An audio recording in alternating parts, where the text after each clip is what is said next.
We all love a good party. Let's take a look at Penny Pincher's Party, a game where players become party planners. Penny Pincher's Party is designed for kids aged 5 to 12 and can be played with 2 to 18 players at a time.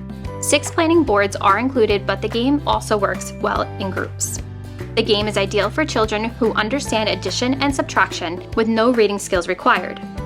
Inside the game box, you will find instructions, a facilitator script, play money, 6 party cards, a variety of party pieces, and 6 planning boards. The objective of this game is to organize the best party while staying within budget.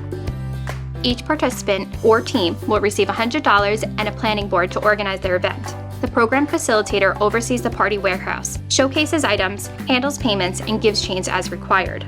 Party themes can be randomly selected using the provided cards or tailored to match the group's interest. Players then take turns visiting the warehouse and choosing one item per turn for 5 turns until the end of the game. For example, maybe as a facilitator, you select the birthday planning card and ask players to plan the best birthday party. Now players will have the opportunity to acquire items for their party. Some of these items are free, while others cost money.